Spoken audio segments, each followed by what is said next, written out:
Nah, silakan diklik ya, saya rekam sedikit.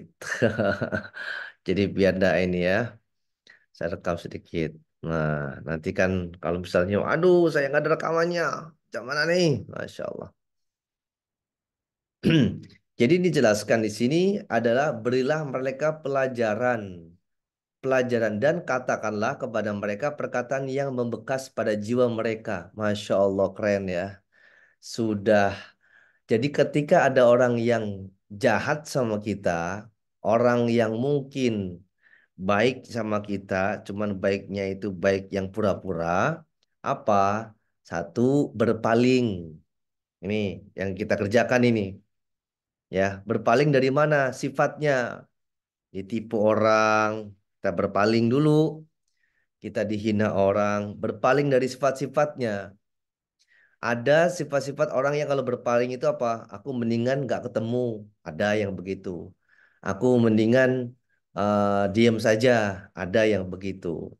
Aku tetap mendoakan. Ada yang begitu. Aku tetap berperilaku baik. Ada yang begitu. Aku pokoknya nggak mau teguran lagi. Ada yang begitu juga. Pokoknya aku nggak mau lagi ketemu sama dia.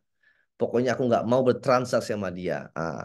Kalau sudah sampai tidak mau ketemu, sudah nggak mau teguran, sudah benci juga, berarti ada respon yang kurang baik. Padahal bukan itu.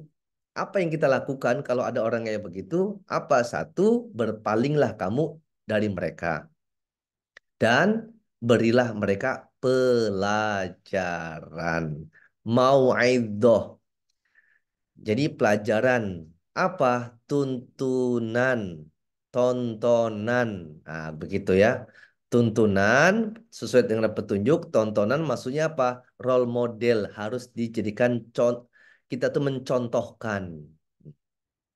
Dan katakanlah kepada mereka bagaimana caranya, yaitu dengan kata-kata fi anfusihim qaulam baligho.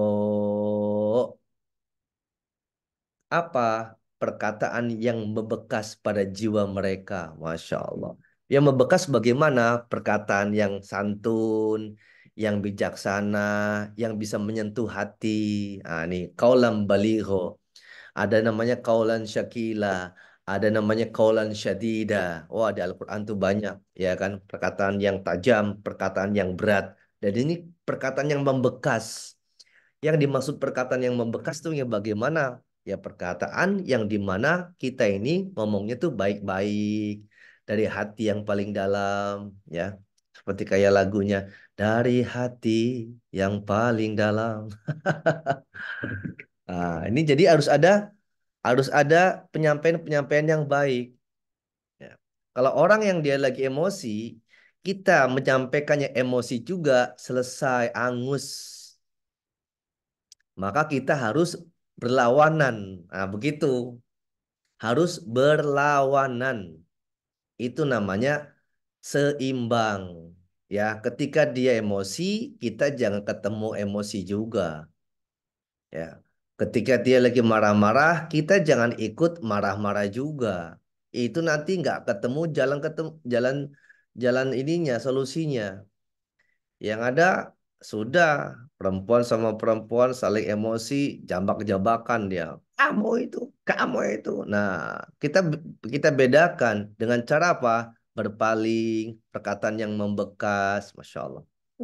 Ya, jadi ternyata untuk apa namanya mempraktekannya itu caranya itu ternyata Allah tuh ngasih step ya. Kok kenapa stepnya itu nggak langsung dengan perkataan yang membekas saja menasihati tidak? Yaitu dengan cara berpaling dulu dan berikan pelajaran, terus juga sampaikan. Masya Allah. Enak banget ya indahnya Al-Quran nih ya. Sambil kita belajar ya. Insya Allah. Kita buka lagi ya kan di ayatnya tetap masih di oke. Kita buka di surat 6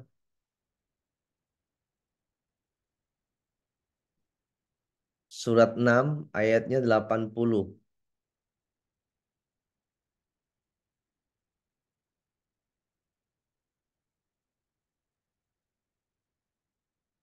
Silakan baca. Izin, Kos. Ya, Assalamualaikum silakan. warahmatullahi wabarakatuh. Waalaikumsalam. A'udzu billahi minasy syaithanir rajim. Bismillahirrahmanirrahim. Dan dia dibantah oleh kaumnya. Dia berkata, apakah kamu hendak membantahku tentang Allah? Padahal sesungguhnya Allah telah memberi petunjuk kepadaku. Dan aku tidak takut kepada malapetaka dari sembahan-sembahan yang kamu persekutukan dengan Allah. Kecuali dikala Tuhanku menghendaki sesuatu dari malapetaka itu. Pengetahuan Tuhanku meliputi segala sesuatu. Maka apakah kamu tidak dapat mengambil pelajaran daripadanya? Sadaqallahul adzim. Makasih, Kos. Baik. Ini dijelaskan suratnya 6 ayatnya 80. Ya, di ayat sebelumnya itu adalah bacaan sholat. Inni wajjahtu wajhiya lilladzi fataras samawati wal ard hanifan wa ma ana minal musyrikin. Nah, surat 6 79. Aku menghadapkan diriku kepada Tuhan yang menciptakan langit dan bumi dengan cenderung kepada agama yang benar. Dan aku bukan termasuk orang-orang yang mempersekutukan Tuhannya. Ini ketauhidan. Tapi orang yang bertauhid itu godaannya besar. Orang yang punya prinsip dalam keimanan itu godaannya besar. Apa? Godaannya itu bukan dibicarakan dari belakang, tapi dibicarakan dari depan langsung. Ay, kamu nih, saya kan sok benar, sok suci kamu nih bohong ah, begitu. Apa? Di ayat 80-nya. Dan dia dibantah oleh kaumnya. Nah, dibantah sama kaumnya. Mungkin dia nggak mau terima, ya kan, nggak mau terima. Bantahan-bantahan itu tuh nggak mau terima. Terus apa yang kita lakukan kalau misalnya dinasihati membantah? Sebenarnya ketika dia lagi membantah, itu lagi membuang sifat-sifat buruknya.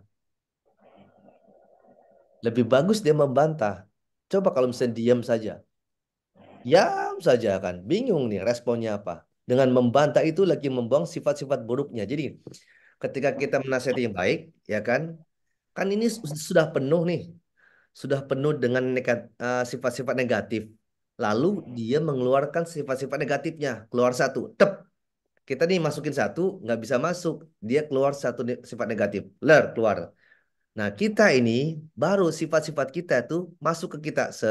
Masuk ke orang yang kita berikan nasihat. Masuk. Jadi ketika membantah itu wajar. Pembantahan itu wajar. Ada dua kemungkinan orang yang membantah. Ya, yang pertama, yang pertama yaitu apa? Pembantahan dia itu ketika mereka tuh tidak mengetahui bahwa itu adalah kebenaran, ya kan? Yang kedua, pembantahan memang dia pembangkang, ya kan? Memang tidak mau, ya kan, dengan nasihat kebenaran. Walaupun dia itu tahu itu benar, ya beda. Makanya kalau misalnya kita menasihati orang itu nggak nggak serta merta langsung dia menerima, kadang ada pembantahan-pembantahan sendiri. Makanya dijelaskan, apakah kamu hendak membantahku tentang Allah? Padahal sesungguhnya Allah telah memberi petunjuk kepadaku. Dan aku tidak takut kepada malapetaka dari sembahan-sembahan yang kamu persekutukan dengan Allah. Kecuali dikala Tuhanku menghendaki suatu dari malapetaka itu. Pengetahuan Tuhanku meliputi segala sesuatu. Baru dijelaskan di ayat terakhirnya apa? Afala tadakkarun. Maka apakah kamu tidak dapat mengambil pelajaran? Masya Allah. Jadi ujung-ujungnya adalah pembelajaran, pelajaran.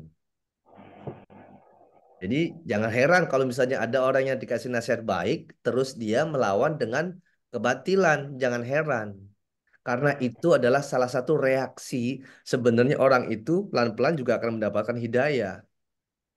Itu pelan-pelan. Nggak ada yang misalnya langsung dap, langsung dapat hidayah, terus langsung tobat, sujud syukur, jarang sekali itu. Itu pelan-pelan.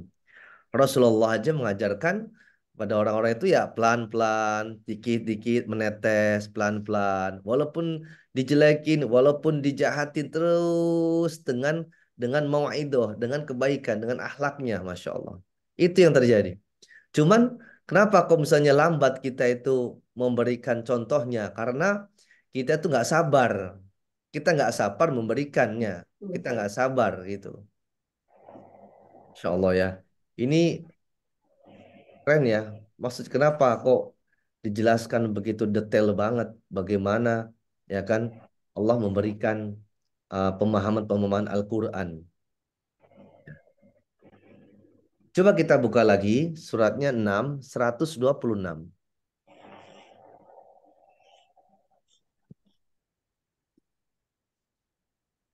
Izin Ustaz, Go. masih di surat 6 ya, 26 ya. Hmm. A'udzu billahi minasyaitonir rajim. Bismillahirrahmanirrahim. Dan inilah jalan Tuhanmu, jalan yang lurus. Sesungguhnya kami telah menjelaskan ayat-ayat kami kepada orang-orang yang mengambil pelajaran. Terima kasih. Nah, dijelaskan A'udzubillahi minasyaitonirrajim. Bismillahirrahmanirrahim. Bahwasanya wahada siratu rabbika mustaqima. Kan ini kata-kata ihdinas siratal mustaqim. Qad fassalnal ayati liqaumi yadzakkarun. Nah, jadi yadzakkarun ini artinya adalah zikir, ingat. Jadi orang yang berzikir, ya orang yang berzikir itu lagi mengingat, lagi apa? Lagi belajar dan mengambil pelajaran, mengingat. Maka jelaskan inilah jalan Tuhanmu, jalan yang lurus. Sesungguhnya kami telah menjelaskan ayat-ayat kami kepada orang-orang yang mengambil pelajaran. Jadi Allah tuh akan menjelaskan ayat-ayatnya kepada orang yang mengambil pelajaran. Jadi kalau orang yang nggak ngambil pelajaran itu tidak akan mendapatkan kejelasan. Jadi kalau orang yang belajar hanya sekedar belajar saja, tidak mengambil pelajaran, itu namanya jiping, ngaji kuping. Ya, jiping itu maksudnya apa? Ya udah, ya, iya, iya, tapi nggak ngambil hikmah dari apa yang didapatkannya. Dia nggak bisa mengambil pelajarannya. Tidak ada catatan-catatan dalam dirinya. Ada orang yang mencatat lewat buku, ada yang mencatat lewat ingatannya, ada yang mencatat lewat perlakuannya, ada yang mencatat dengan cara mencontohkannya. Jadi banyak sekali. Misalnya kita belajar tentang untuk memaafkan kesalahan orang lain. Itu kan belajar, ya kan? Ngambil pelajaran di mana? Di kehidupan. Oh, pantas aja. Saya belajar ya kan bahwasanya kita disuruh memaafkan kesalahan orang lain. Pulang dari ngaji langsung ada yang ngefitnah, ceker. Jadi, apa respon kita ketika ya begitu? Take it or leave it. Mau diambil atau dibiarkan saja? Atau kita diam saja? Nah, bagaimana? Nah, ini yang harus kita ketahui. Jadi, Doakan. ambil pelajarannya. Oh, makanya kan bahasanya kan dulu waktu belum mengaji, ya kan? Dulu, sekarang akulah sudah tahu. Berarti Doakan dapat aku taufik. sudah tahu, berarti sudah bisa mengambil pelajaran dari apa yang dipelajarinya. Insya Allah. Ya. Jadi ini clear banget ini. Kemudian kalau Al-Quran dikaji lagi pelan-pelan, oh iya ya. Satu ayat ini bisa dikorelasikan dengan ayat-ayat yang lain. Insya Allah. Coba kita buka lagi suratnya 7 ayatnya 2.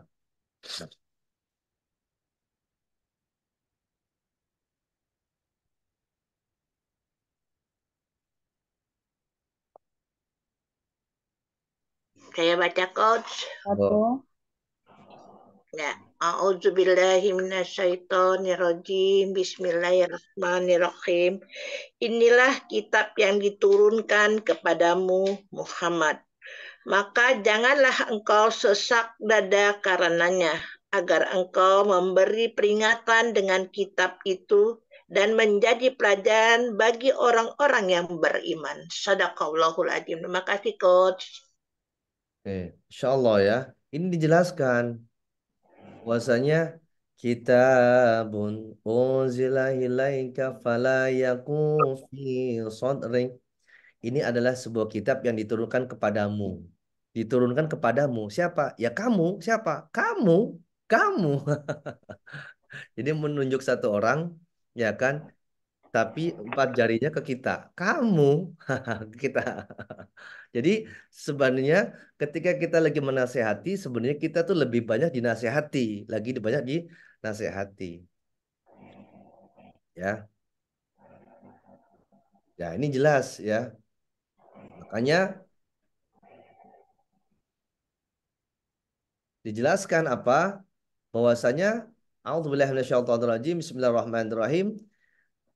Maka janganlah ada kesempitan di dalam dadamu. Masya Allah. Apa hubungannya sih Al-Quran sama sempit dada? Hmm, Pengaruh. Jangan ada kesempitan di dalam dadamu karenanya. Sempit itu maksudnya apa? Kita tuh menganggapnya biasa saja. Banyak penolakan-penolakan. Tidak mau menerima masukan. Sedikit-sedikit marah. Sedikit-sedikit makan. Salah ya. Boleh kalau sedikit-sedikit makan apa-apa ya. Sehat ya. Ya. Terus apa lagi? Agar kamu memberi peringatan dengan kitab itu kepada orang yang kafir. Orang yang kafir apa? Orang yang lagi tertutup hatinya. Berarti orang muslim bisa dong orang apa termasuk di golongan orang kafir? Yes. Kalau mereka lagi tertutup hatinya. Apa cara mudahnya orang tertutup hatinya? Lagi lupa.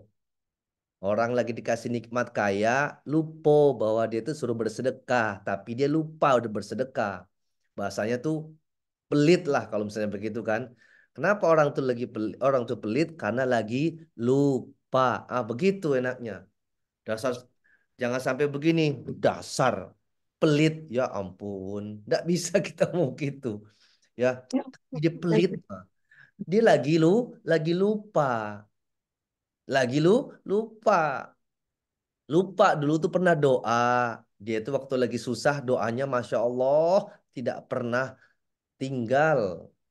Ya kan, pas sudah dapat doanya, dapat apa yang dia kehendakinya, dapat apa yang maunya, akhirnya apa dia lupa. Berarti dia lagi lupa. Lupa dulu pernah doa waktu lagi susah, pas ketika kaya dia lupa. Itu maksudnya, lupa. Maksudnya apa? Janganlah ada kesempitan dalam dada. Makanya Nabi Musa berdoanya, Robbi srohli sodri.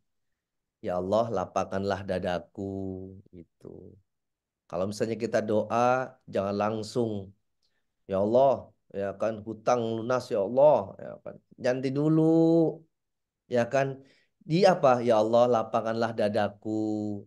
Ya wa yassirli amri, mudahkanlah segala urusanku itu. Makanya ketika ada Al-Qur'an masuk, ketika Al-Qur'an disampaikan, ada orang-orang yang sempit dadanya karenanya. Tapi juga ada orang yang lapang dadanya karenanya. Nah, orang yang lapang berarti Allah lagi bukakan pintu hidayah. Ya, untuk apa? Untuk bisa mengambil pelajaran. Contohnya, ya kan dia jarang ngajar Al-Quran, pas ikut kajian, oh ya Allah, ternyata ada ayatnya ya. Ya Allah, selama ini kok saya kok nggak tahu ya. Nah, berarti Allah bukakan pintunya. Tapi ada orang yang ngaji tiap hari, tapi nggak paham-paham. Berarti Allah belum bukakan pintu hidayahnya. Terus gimana caranya? Jangan berhenti ngaji. Lanjutkan. Jangan khawatir Allah nggak ngasih hidayah. Khawatirlah ketika kita berhenti mencari hidayah. Coba dicatat dulu ya. Jangan khawatir Allah tidak ngasih hidayah. Khawatirlah ketika kita berhenti mencari hidayah. Jangan khawatir, ya kan, belum mendapatkan rahmat, ya kan. Tapi khawatirlah ketika kita tidak menjemput rahmat. Waduh, Masya Allah. Mau ngapain? Nak cari rahmat? No. Aku untung alhamdulillah nama suami saya Pak Rahmat. Nggak usah dicari lagi. Enak. Selamat yang namanya suaminya Pak Rahmat, namanya Soleh. Masya Allah. Makanya Allah jelaskan apa? Dengan kitab itu kepada mereka dan menjadi pelajaran bagi orang-orang yang beriman. Masya Allah. Orang yang ketika lapang dadanya, ketika dikasih nasihat dengan Al-Quran, dia akan menerima. Sami'na wa ata'na. Ketika orang itu lapang dadanya, ketika dikasih ayat-ayat Allah, didengarkan ayat-ayat Allah, sami'na wa ata'na. Kenapa? Dadanya itu lapang menerima yang baik, dadanya lapang menerima keburukan. Nah, begitu. Banyak orang yang mau menerima yang baik-baik saja, yang buruk-buruk tidak mau. Banyak orang yang mau, ya kan, apa namanya, mau dihargai, tapi ketika untuk menghargai kadang tidak mau. Banyak orang yang mau membahagiakan, apa dibahagiakan, tapi untuk membahagiakan kadang tidak mau. Makanya Allah jelaskan apa? Bahwasanya wa dzikra lil mu'minin. Insyaallah. Karena sudah jam 6 lewat 8 ya. Saya close dulu untuk Coach. saya lanjutkan ininya ya. Silakan Bunda.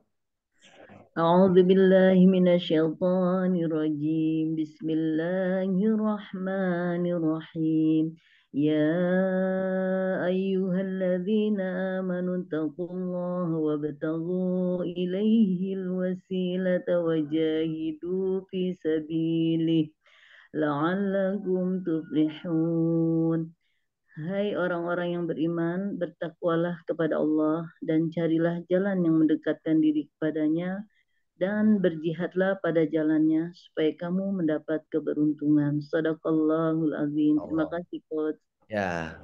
Nah, ini orang-orang yang kesehatannya, ilmunya, tenaganya, ya, waktunya, aktivitasnya, kesibukannya itu ada panggilan orang yang beriman. Satu, bertakwalah kepada Allah. Setelah bertakwa, carilah wasilah dan berjihadlah, ya kan?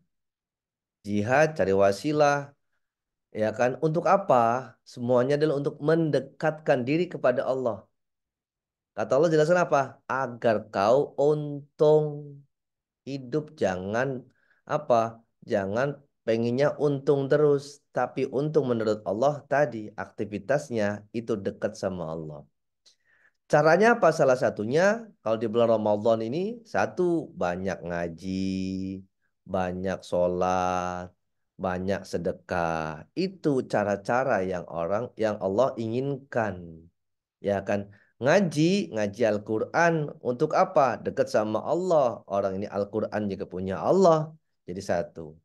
Sholat, sholat juga karena Allah.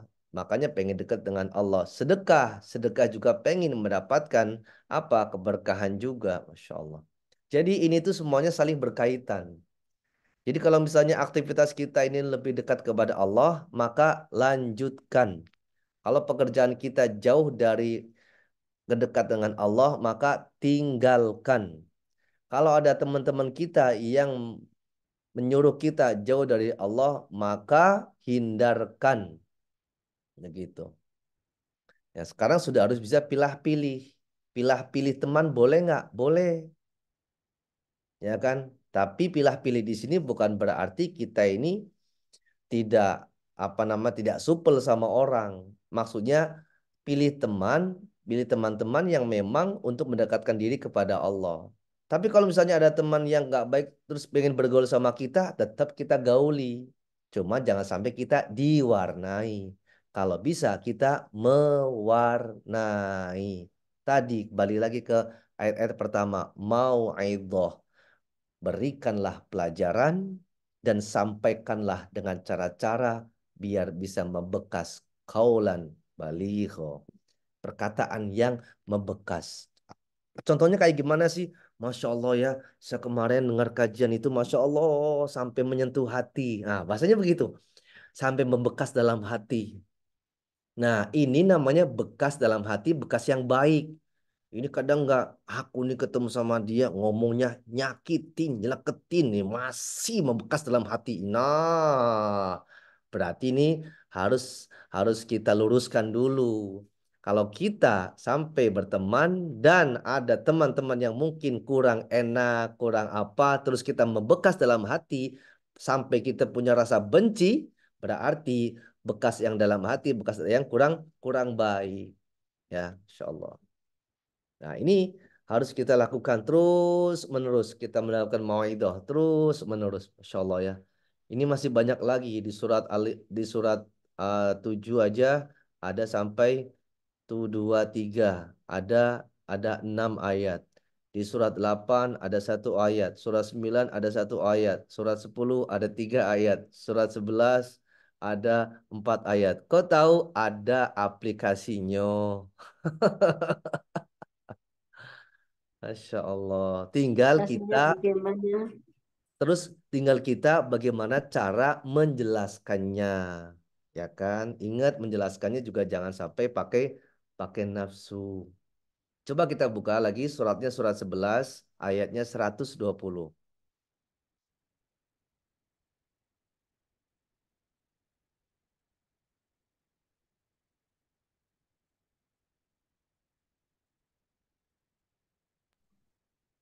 Assalamualaikum warahmatullahi wabarakatuh.